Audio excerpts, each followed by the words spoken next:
সার্জিস আলম এবং তার অনুসারীরা হামলার শিকার হয়েছেন। কেন তাদেরকে হামলার শিকার হতে হচ্ছে? তাদের নিজেদের পেতে রাখা ফাঁদেই কি তারা পড়তে যাচ্ছেন? গাইজ এখানে দেখুন কি ভয়ঙ্কর হামলাগুলো হচ্ছে দুই দল শিক্ষার্থীদের মধ্যে কিন্তু সার্জিস আলমও রয়েছেন, আপনারা দেখতে পারবেন সর্বশেষ। হঠাৎ করেই রাতেই সমন্বয়ক সার্জিস আলমের উপর হামলার পরে সারা দেশে আবারও তুলফাড়। এমন পরিস্থিতিতে চরমভাবে ফেঁসে যাচ্ছেন ডক্টর ইউনুস এবং নাহিদ ইসলাম। দর্শক, সারা দেশে কি ঘটতে চলেছে বিস্তারিত জানতে অবশ্যই দেখতে থাকুন। পুলিশের কাজ পুলিশকে করতে দিতে হবে এবং আইন হাতে তুলে নেওয়া যাবে না বলে মন্তব্য করেছেন জাতীয় নাগরিক পার্টির আহ্বায়ক নাহিদ ইসলাম। রাজধানী ইস্কাটনে জাতীয় নাগরিক পার্টি আয়োজিত ইফতারে এই মন্তব্য করেন তিনি। আমরা সকলেই সহযোগিতা করব এবং পুলিশকে অবশ্যই সক্রিয় হতে হবে, পুলিশের কাজটা পুলিশকেই করতে দিতে হবে। কেউ বলছেন যে ভাই ভিডিওটা ভালো করে দেখেন, দুই চারটা যে ধাক্কা দিছে গাড়িটার বনেটটার মধ্যে, পিঠের মধ্যে মেরুদণ্ডের হাড্ডিতে কিন্তু ব্যথা পাইছে, কিন্তু সার্জিস বলছেন যে তিনি আসলে ওই রকম ব্যথা পান নাই, তাকে আক্রমণের চেষ্টা করা হয়েছে, তিনি তাৎক্ষণিকভাবে সেখান থেকে সরে আসছেন। যাই হোক, মাঝে মাঝে মাইরের মধ্যেও ভিটামিন আছে, এই কথাটা আপনারা নিশ্চয়ই শুনতেন। কিন্তু কি ভাই, কলিজা ঠান্ডা হয়েছে? একে সত্যি কেটে কইবেন, বুকে হাত দিয়ে বলবেন ভাই কলিজা ঠান্ডা হয়েছে না ভাই? বিশ্বাস করেন আপনাদের কি হয়েছে না হয়েছে, আমার কলিজাটা ভাই ঠান্ডা হয়ে গেছে। এই সার্জিস আলম আপনার গতকালকে তার ফেসবুকে একটা স্ট্যাটাস দেয়, নতুন রাজনৈতিক দলকে নিয়ে তালগোল পাকিয়ে যাচ্ছে। গণপরিষদ এবং সেকেন্ড রিপাবলিক যে ইস্যুটা তারা সামনে এনেছে, তা নিয়ে শুধু বিএনপি না, অন্যান্য রাজনৈতিক দলেরও আপত্তি। আসসালামু আলাইকুম রহমতুল্লাহ, সবাই কেমন আছেন? আশা করি সবাই অনেক অনেক ভালো এবং সুস্থ আছেন। সবাইকে স্বাগতম জানাচ্ছি আমাদের আরেক নতুন ভিডিওতে।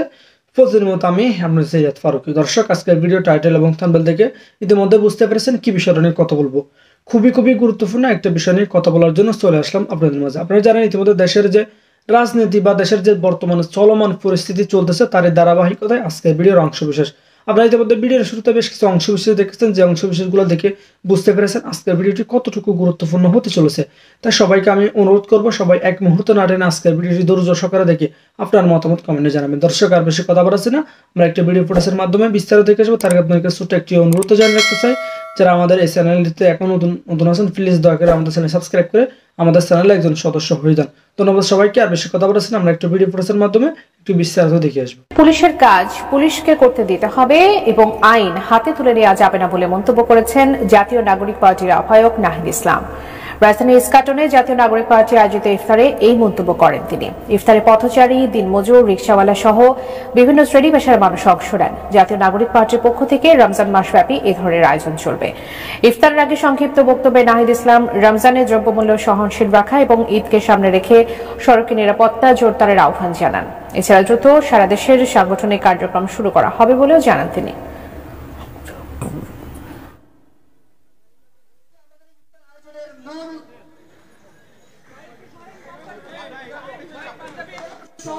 আমাদের সমাজে এখন আমরা নানা রকম অস্থিরতা দেখতে পাচ্ছি, আইন শৃঙ্খলার পরিস্থিতিরও উন্নয়ন ঘটেনি আমাদের আকাঙ্ক্ষা অনুযায়ী। তো আমাদের আহ্বান থাকবে এবং আমাদের প্রত্যাশা থাকবে, আমরা সকলেই সহযোগিতা করব এবং পুলিশকে অবশ্যই সক্রিয় হতে হবে, পুলিশের কাজটা পুলিশকেই করতে দিতে হবে। আমরা নিজেরা কেউ আইন হাতে তুলে নেব না এবং শান্তি, সম্প্রীতি এবং সহনশীলতার চর্চাটা আমাদের প্রত্যেকের নিজ নিজ জায়গা থেকে আসলে করতে হবে এবং সকলে মিলেই আমরা এই সময়টা কাজে লাগাবো, যাতে আমাদের দেশের সামনের দিকে সমৃদ্ধিটা হয়। নতুন রাজনৈতিক দলকে নিয়ে তালগোল পাকিয়ে যাচ্ছে।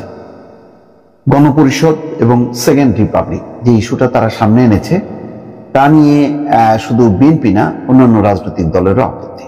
জামাত ইসলামীও ভিন্ন মত পোষণ করেছে এই দাবি নিয়ে। আবার কেউ অন্য সম্মতি জানালেও তারা পরিষ্কার না, এই নতুন দল জাতীয় নাগরিক পার্টি কেন হঠাৎ করে সেকেন্ড রিপাবলিক এবং গণপরিষদ বিষয়টা সামনে আনলো এবং কি উদ্দেশ্যে এবং কি তার লক্ষ্য, কিভাবে এটি বাস্তবায়িত হবে।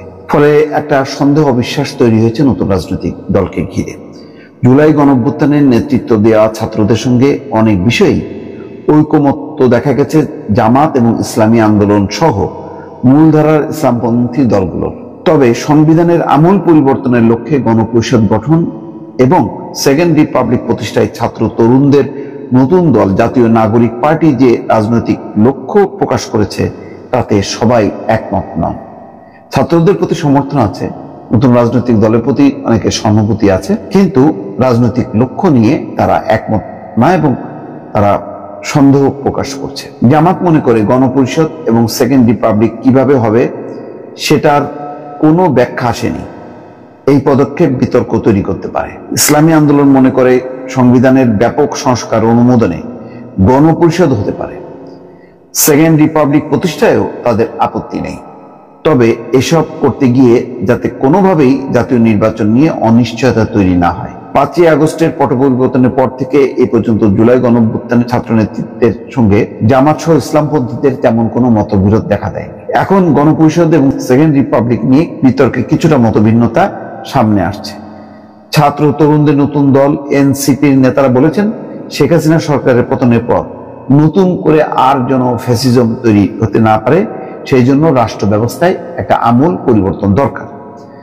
সংবিধানের ব্যাপক সংশোধনের লক্ষ্যে গণপরিষদ নির্বাচন করতে হবে। সেই লক্ষ্যে সেকেন্ড রিপাবলিক অর্থাৎ দ্বিতীয় প্রজাতন্ত্র ঘোষণা করতে হবে। তাদের মতে প্রথম রিপাবলিক হচ্ছে মহান মুক্তিযুদ্ধের মাধ্যমে স্বাধীনতা অর্জন। মুক্তিযুদ্ধের পর যে সংবিধান প্রণীত হয়েছে সেই সংবিধানের কাঠামোগত ত্রুটির কারণে সরকার এবং প্রধানমন্ত্রী কর্তৃত্ব পরায়ণ এবং ফ্যাসিবাদী হয়ে ওঠে। এই কাঠামো বারবার সংশোধন করা হয়েছে বিদ্যমান সংবিধানের ভিত্তিতে। এখন মৌলিক পরিবর্তনগুলো করতে হলে সংবিধানে ব্যাপক পরিবর্তন প্রয়োজন। এটিকে তারা সেকেন্ড রিপাবলিক বলছেন। এই বিষয়ে জামাতের কেন্দ্রীয় নায়েবে আমির সৈয়দ আব্দুল্লাহ মোহাম্মদ তাহের বলেন, তারা কিছু শব্দ বলেছে কিন্তু এগুলো কিভাবে হবে তার কোনো ব্যাখ্যা দেয়নি। আমরা মনে করি এই মুহূর্তে এখনকার পরিস্থিতিতে এসব বিষয় নিয়ে নতুন করে বিতর্ক তৈরি হবে, নির্বাচনকে বিলম্বিত করবে, দেশকে কিছুটা অনিশ্চয়তার দিকে নিয়ে যেতে পারে। জামাতের এই নেতা মনে করেন এমন পরিস্থিতির উদ্ভব এড়াতে জরুরি কিছু সংস্কার শেষে দ্রুত নির্বাচন অনুষ্ঠান সমাধানের সর্বোত্তম পন্থা হতে পারে। এটা কিন্তু বিএনপির স্ট্যান্ডটাও কিন্তু এরকম না। জামাত যেটা এখন বলছে যে নতুন কোনো বিতর্ক আনা দরকার নেই, বরং জরুরি কিছু সংস্কার অর্থাৎ নির্বাচন নিরপেক্ষ করার জন্য যা যা দরকার, তত্ত্বাবধায়ক সরকার ব্যবস্থা প্রবর্তন অথবা অন্য কোনো কাঠামো, সেইগুলোর ব্যাপারে ঐক্যমত তৈরি করে নির্বাচনটা হওয়াটাই উত্তম, নতুবা অনেক রকম সমস্যা তৈরি হতে পারে সামনে। দর্শক ভালো থাকবেন, আল্লাহ হাফেজ। আসসালামু আলাইকুম ওয়া রাহমাতুল্লাহি ওয়া বারাকাতুহু। যে যেখান থেকে ভিডিওটি দেখতেছেন সবাইকে জানাই মনের অন্তঃস্থল থেকে ভালোবাসা ও অভিনন্দন। আপনারা থাম্বনেল দেখে আসছেন, টাইটেল দেখে আসছেন, আপনাদেরকে আমি নিরাশ করব না। আসুন সবার আগে আপনার কলিজাটা ঠান্ডা করি, তারপরে বাকি কথা বলি।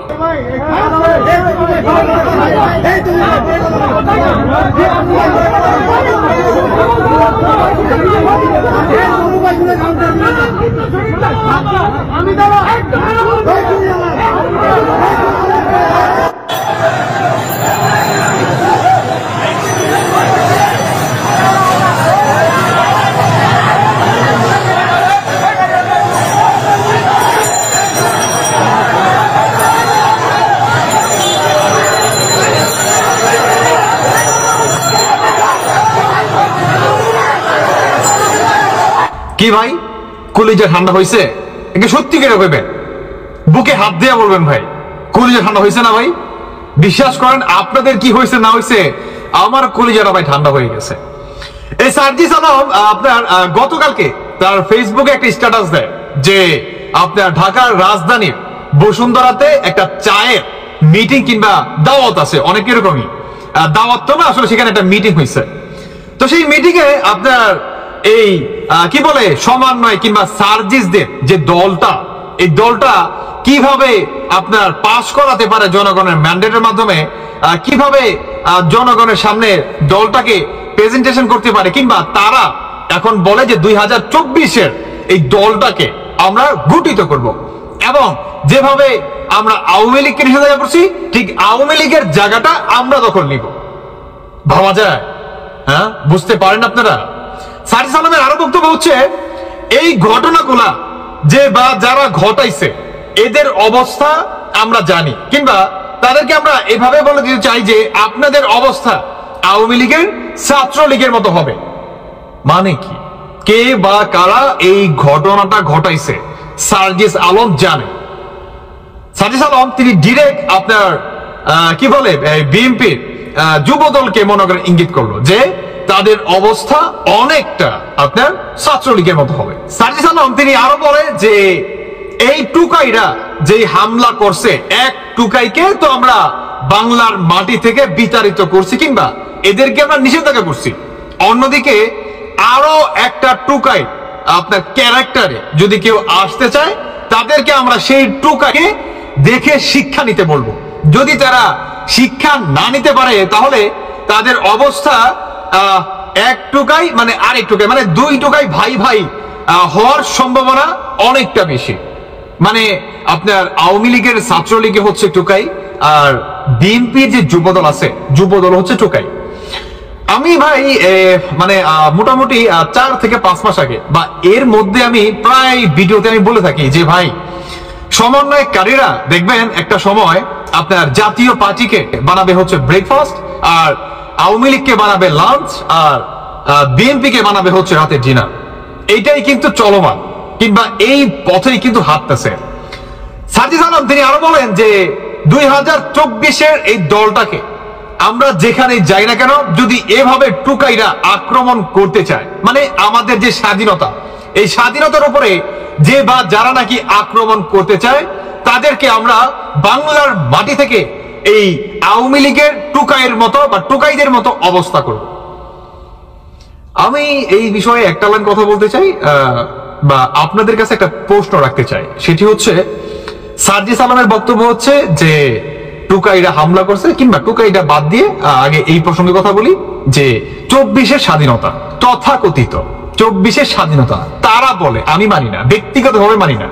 আমি স্বাধীনতা বলতে আমি বুঝি বঙ্গবন্ধু, স্বাধীনতা বলতে বুঝি 71, স্বাধীনতা বলতে বুঝি আপনার 72-এর সংবিধান, স্বাধীনতা বলতে বুঝি আপনার 7ই মার্চের সেই ঐতিহাসিক ভাষণ, এবং স্বাধীনতা মানে বুঝি প্রেসিডেন্ট শহীদ জিয়া। এছাড়া আমি আসলে আর কিছু বুঝি না। আপনারা কি বোঝেন আপনারা অবশ্যই কমেন্ট করে জানাবেন। এখন আসুন যে টুকাই নিয়ে, তিনি যে টুকাই বললো, আসলে টুকাই যে কে বা কারা এটা কিন্তু বাংলাদেশের প্রতিটি জনগণ জানে যে অরিজিনাল টুকাই কারা। আমি আসলে টুকাই নিয়ে একটু কথা বলতে চাই। টুকাই আসলে কত প্রকার এবং কি কি সেই প্রসঙ্গে প্রথমত সার্জিস বলছে যে এক টুকাইকে বিতাড়িত করছি, আরেক টুকাই কেউ আমরা জানিয়ে দিতে চাই তাদের উদ্দেশ্যে যে তারা যদি ওই টুকাইকে দেখে শিক্ষা অর্জন না করতে পারে তাদের অবস্থাও সেম ওই টুকাই মতো হবে, মানে এক টুকাই আরেক টুকাই ভাই ভাই, মানে এরকম আর কি। তো সার্জিস যদি তুমি টুকাই বললা, বিএনপি কেউ বললা, আওয়ামী লীগ কেউ বললা, এখন আমার প্রশ্ন হচ্ছে আওয়ামী লীগ আর বিএনপি বাংলাদেশের জন্ম যেদিন থেকে সেদিন থেকেই আওয়ামী লীগের অবস্থান, বিএনপি যদিও পরে আসছে, বিএনপি টপিকে পরে আসছে, মানে তোমার বাপ তোমার জন্ম দিছে তাই না, এখন তুমি তোমার বাপরে অস্বীকার কইরা তুমি তোমার খালুরে বাপ মানো, বিষয়টা কেমন হয়ে গেল না? মানে তোমার যে জন্মদাতা পিতা, তুমি তোমার পিতাকে বলতেছ যে আপনি হচ্ছে টুকাই, হ্যাঁ, আর যে তোমার খালু ওরে বলতেছ যে ও হচ্ছে আমার জন্মদাতা পিতা, তাই না? তাই টুকাইকে আর জন্মদাতা পিতাকে, তোর যে বাপ সার্জিস তোরে যে জন্ম দিছে ওই হইল টুকাই, আর ডক্টর ইউনূস কিংবা এই জামাত শিবির এই পাকিস্তান হচ্ছে তোদের খালু, বুঝতে পারছস?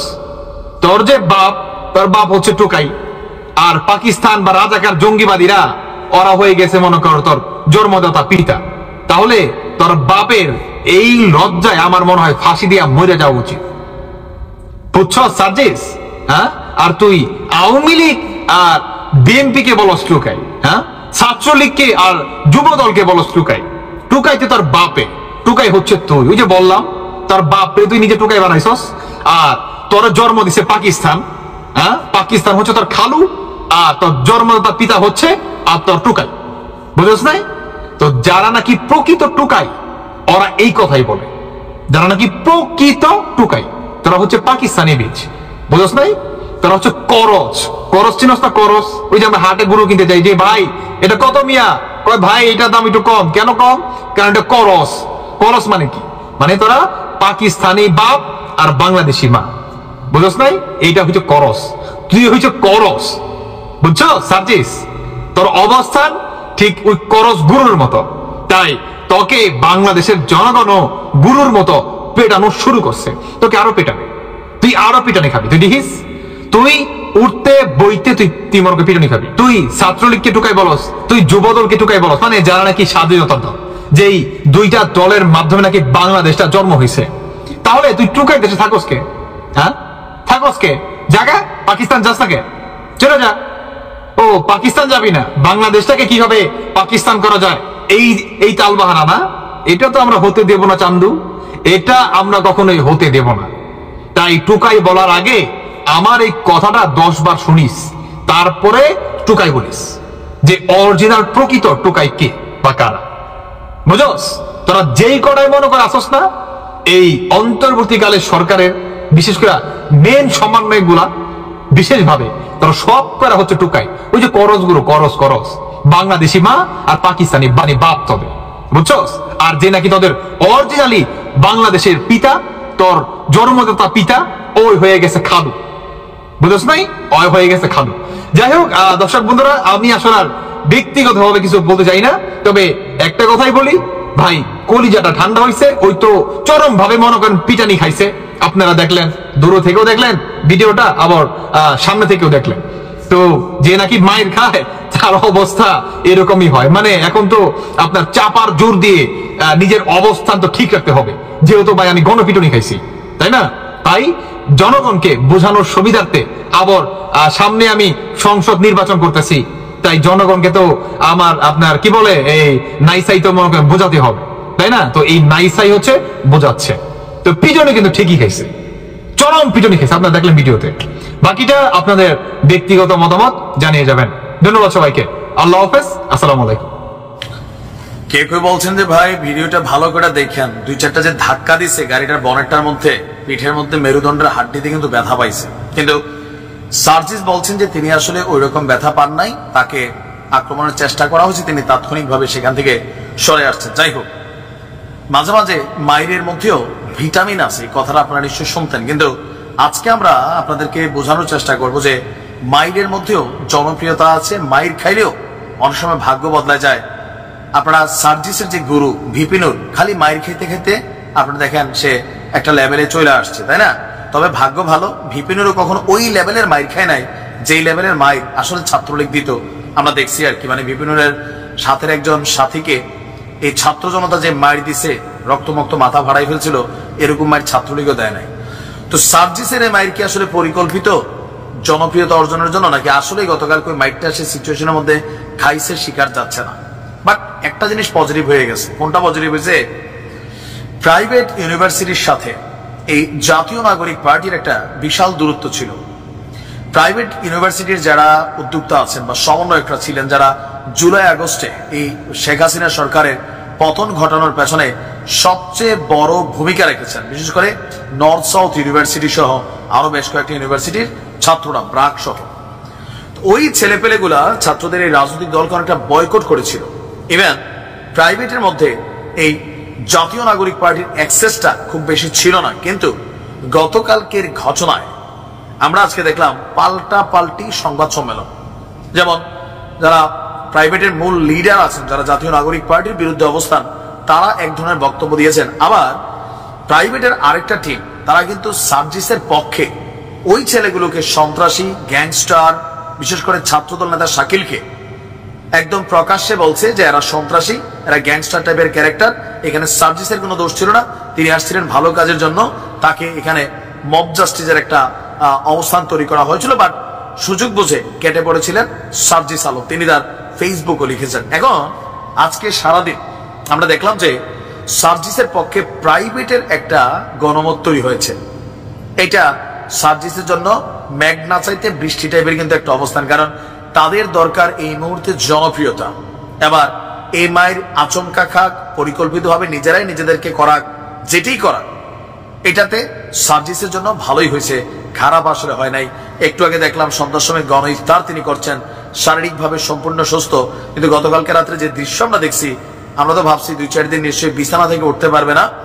বাট পোলাপাইন বয়স, বউয়ের দোয়া আছে, বাপমার দোয়া আছে, জাতির দোয়া আছে, সেই কারণে তাড়াতাড়ি রিকভার করছে। আর পাশাপাশি ফ্রিতে যেটা পাইছে সেটা হচ্ছে একটা সিম্প্যাথি, রাজনীতিতে এই ছেলেগুলোর যারা হালকা নিচ্ছেন, আসলে এরা যেই লেভেলে খেলে, আমার মনে হয় আমাদের যারা পরিপক্ক রাজনীতিবিদ আছেন তারা অনেকটা কোণঠাসা। টেলিভিশন টক শোতে এক একজন ধৈর্য হারাচ্ছেন, মানে নানান ধরনের বক্তব্য দিচ্ছেন, কিন্তু ছেলেগুলা ঠান্ডা মাথায় খেলছে দেশের রাজনীতিবিদদেরকে নিয়ে, এমনকি তাদের যে লেজুর ভিত্তিক সংগঠনগুলো আছে তাদেরকে নিয়েও খেলছে। এর পাশাপাশি নিজেদের পক্ষে ভোটের ব্যাংক বৃদ্ধির জন্য কল্যাণকর কিছু ভূমিকাও পালন করছে। তবে আগামী দিনে বলে দিতে চাই যে রাজনীতির মাঠে যারা ভাববেন যে এই ছাত্র জনতা কি ছিড়বে, এখনো অনেকে বোঝেন নাই আসলে কি হতে যাচ্ছে, কি ঘটবে। সো যে কোনো কিছু দেখলে ধুমধাম কোনো অ্যাকশনে যাইয়েন না, পরে কিন্তু বিপদে পড়বেন। বিশেষ করে আজকে বিপদে পড়ছে কে? বিএনপি। যদি এই ঘটনা ছাত্রলীগ ঘটাইতো, এটাতে সার্জিস কোনো অ্যাডভান্টেজ পাইতো না, কিন্তু যখন ছাত্র দলের একজন নেতা ঘটাইছে, আগামী নির্বাচন করবে, সো এই ক্ষেত্রে একটা অ্যাডভান্টেজ কিন্তু ভোটের মাঝেও পড়বে, মনে রাখেন। বুঝাসি না যে কোনো জায়গায় সিদ্ধান্ত নিয়ে। আসসালামু আলাইকুম। আসসালামু আলাইকুম। সার্জিস আলম এবং তার অনুসারীরা হামলার শিকার হয়েছেন। কেন তাদেরকে হামলার শিকার হতে হচ্ছে?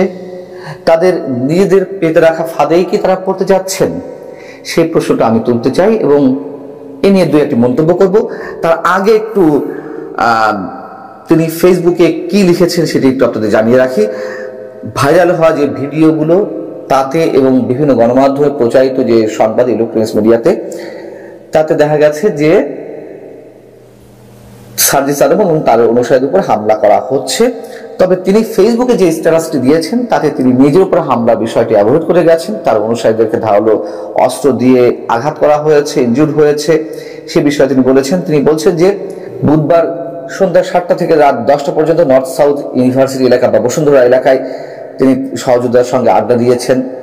একটা পর্যায়ে নর্থ সাউথ ইউনিভার্সিটির সামনে দিয়ে আসার সময় 10-12 জনের একটি দল, তাদেরকে টোকাই দুষ্কৃতকারী বলে মনে হচ্ছিল এবং তিনি মনে করছিলেন যে বিব্রতকর পরিস্থিতি সৃষ্টি করতেই তারা জটলা পাকিয়েছে। তিনি বলছেন ফেসবুক স্ট্যাটাসে, পরবর্তীতে ছাত্র দলের শাকিল তার নেতৃত্বে তার সাথে থাকা টোকাই দুষ্কৃতকারী সন্ত্রাসীদের নিয়ে পূর্বে আমার সাথে থাকা ওই প্রাইভেট ইউনিভার্সিটির ছেলেদের উপরে ধারালো অস্ত্র দিয়ে হামলা করে এবং সরাসরি মাথায় ও পিঠে আঘাত করে একাধিক জনকে রক্তাক্ত করে। সার্জিস আলম বলছেন যে 16 বছর ধরে ছাত্র দল টোকাই লীগের দ্বারা নির্যাতিত হওয়ার পর আজকে যদি ছাত্র দলের কেউ একইভাবে টোকাই লীগের সন্ত্রাসীদের মতো আচরণ করে, তাহলে তারও পরিণতি টোকাই লীগের মতো হতে হবে। খুব বেশি দিন লাগবে না। শিক্ষা নেন, সময় থাকতে নিকট অতীত থেকে শিক্ষা নেন। আমরাও চাই সবাই শিক্ষা নিক, শিক্ষা সবারই নেওয়া উচিত। আর এই যে হামলার শিকার হলেন, এর আগেও তো হাসনাত আব্দুল্লাহ হামলার শিকার হয়েছেন ঢাকা বিশ্ববিদ্যালয় এলাকায়, যে 7 কলেজের আন্দোলন শিক্ষার্থীদের ঢাকা বিশ্ববিদ্যালয় এলাকায় গেছেন, তারা তাদের দাবি জানাতে, সেখানে হাসনাত আব্দুল্লাহ এসে নাক গলালেন এবং তিনি হামলার শিকার হলেন। সার্জিস উপর যে হামলাটি করা হয়েছে আমরা তার তীব্র নিন্দা জানাই অবশ্যই, কিন্তু যে প্রশ্নটি তুলছিলাম যে তারা তাদের নিজেদের পেতে রাখা ফাঁদে পা দিচ্ছে কিনা। এখন তো যেখানে সেখানে মবের সৃষ্টি হচ্ছে, মব ক্রিয়েট করে গণপিটুনি থেকে শুরু করে উদ্দেশ্যমূলক ভাবে যখন যেমন ইচ্ছে সবকিছুর উপর হামলা করা হচ্ছে, হামলার নির্দেশ দেওয়া হচ্ছে। এই ধরনের মবের সঙ্গে সার্জিস আলম কিংবা হাসনাত আব্দুল্লাহদের কি সরাসরি সম্পর্ক নেই যদি সে প্রশ্ন তুলি? এবং বুধবার রাতে নর্থ সাউথ ইউনিভার্সিটির সামনে যে ঘটনাটি ঘটলো, আমরা যদি বলি যে এটি এই পরিস্থিতির জন্য সার্জিস হাসনাতরাই দায়ী কিনা। ছাত্রলীগের কথা বলা হচ্ছে, ছাত্রলীগের হেলমেট বাহিনী সম্পর্কে আমরা জানি, কিন্তু তার চেয়েও ভয়ঙ্কর যে বাহিনী এসেছে বুলডোজার বাহিনী। সেই বুলডোজার বাহিনী যখন সারা দেশের বিভিন্ন ঐতিহাসিক স্থাপনা, বঙ্গবন্ধুর বাড়ি থেকে শুরু করে অনেক কিছু পুড়িয়ে দেয়, সেগুলোর সঙ্গে সার্জিস, হাসনাত আব্দুল্লাহ কিংবা এখনো যে উপদেষ্টা পরিষদে রয়েছেন যিনি আসিফ মাহমুদ, তাদের কি সরাসরি সম্পৃক্ততা নেই? 32 নম্বরের বুলডোজার দিয়ে সবকিছু গুড়িয়ে দেওয়ার দিনে হাসনাত আব্দুল্লাহ বলেননি তার ফেসবুকে স্ট্যাটাসে ফ্যাসিবাদের তীর্থভূমি আজ গুড়িয়ে দেওয়া হবে? আসিফ মাহমুদ তার ফেসবুক স্ট্যাটাসে বলেননি যে উৎসব হোক? কোন বিষয়কে ইঙ্গিত করে তিনি এই মন্তব্য করেছেন তা তো আমরা সবাই জানি। জাতীয় পার্টি কার্যালয়ে জ্বালিয়ে দেওয়া হলো, ভাঙচুর করা হলো। সেদিন সন্ধ্যায় এই ঘটনা আগে হাসনাত আব্দুল্লাহ, সার্জিস আলমদার ফেসবুকে স্ট্যাটাস দিয়ে কি বলেছে আমরা জানি না। তারা মবের ক্রিয়েট করেছে এবং যেসব জায়গায় মব ক্রিয়েট করা হচ্ছে তার বিরুদ্ধে কোনো ব্যবস্থা আছে? দেশের আইনের শাসন কি আছে? 16 বছরে আওয়ামী লীগ যা না করেনি তার চেয়ে বেশি চলছে অনেকে বলছেন। কেন বলছেন? শুধু অভিযোগের সুরেই তারা অভিযোগ তুলছে? যারা অভিযোগগুলো তুলছেন তারা সবাই কি আওয়ামী লীগের সমর্থক? এবং এর মধ্য দিয়ে কারা সাফারিংসের শিকার হচ্ছেন? কারা এক ধরনের আতঙ্কের মধ্যে পড়ে গেছে? নতুন এক আতঙ্কের নাম মব। সেই মবের বিরুদ্ধে কোনো ধরনের কোনো ব্যবস্থা নেওয়া হয়েছে? বরঞ্চ আমরা সবকিছুকে আড়াল করতে দেখছি। অতএব এই যে আইনের শাসন নেই, ভয়ঙ্কর ভাবে সব জায়গায় মব, সব জায়গায় উশৃঙ্খল জনতার একটা রাজত্ব চলছে, সেই রাজত্ব সৃষ্টি করেছে কারা? এর আগে তো তারা নিজেরা বিচার অঙ্গন থেকে শুরু করে সব জায়গায় মবের সৃষ্টি করেছে জানাতন দাবির প্রেক্ষিতে। এমনকি বঙ্গভবন পর্যন্ত রক্ষা পায়নি, সেনা সদস্যদের উপর আক্রমণ করা হয়েছে। সেনা সদস্যদের উপর হয়তো নিশ্চয় অন্য জায়গায় তারা আক্রমণের শিকার হয়েছে। যাই হোক, এখন বিষয় হচ্ছে যে আরেকটি বিষয় বলতে চাই। এই যে সার্জিস আলম তিনি যে বললেন যে 16 বছর ধরে ছাত্রদল টুকাই লীগের দ্বারা নির্যাতিত হওয়ার পর আজকে যদি তারা একই ধরনের আচরণ করে, বিষয় হচ্ছে টুকাই লীগ কেন বলতে হবে? এর আগে আমরা দেখেছি যে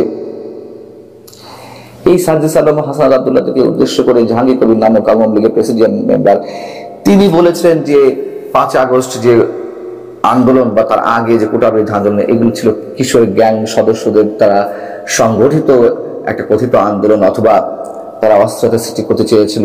তাদেরকে টোকাই বলেও উল্লেখ করা হয়েছে, অনেকে এখনো করছেন। আবার দেখা যাচ্ছে যে এই সার্জিস আলমরা বা হাসনাত আব্দুল্লাহ আবার ছাত্রলীগকে টোকাই লীগ হিসেবে উল্লেখ করছে। সবচেয়ে বড় কথা হচ্ছে এই যে টোকাই লীগ বা টোকাই কিশোর গ্যাং ইত্যাদি ইত্যাদি বলে সমাজে একটি বিশেষ শ্রেণীকে যে অপদস্থ করা হচ্ছে, তাদেরকে যেভাবে তুচ্ছ তাচ্ছিল্য করা হচ্ছে।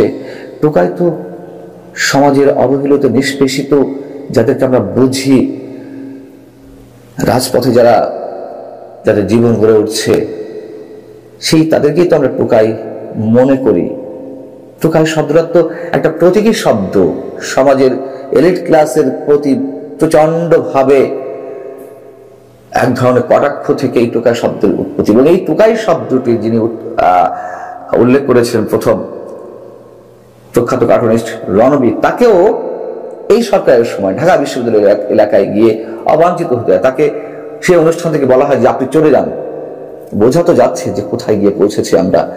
এখন টোকাই আসলে কারা? সার্জিস আলম, হাসনাত আব্দুল্লাহ এখন যা করছে এবং যে ঘটনা কয়েকটি ঘটনা তারা হামলার শিকার হলেন, এই প্রশ্নটাই আবারও তুলতে চাই যে এটি তাদেরই পেতে রাখা ফাঁদ কিনা, সেই ফাঁদে তাদেরকেই আটকাতে হচ্ছে কিনা। আমরা যদিও চাই না এরকম আর কিছু ঘটুক, কিন্তু ঘটছে তো, এবং আশঙ্কা পরবর্তীতে আরো ভয়ঙ্কর ভাবেই ঘটবে, এটি আমাদের আশঙ্কা। তো দর্শক, এই বিষয়টি আপনার মতামত দ্রুত কমেন্টে জানিয়ে ফেলেন। আর যারা আমাদের চ্যানেলটিতে এখন নতুন আছেন, প্লিজ দয়া করে আমাদের চ্যানেল সাবস্ক্রাইব করে সাথে থাকবেন।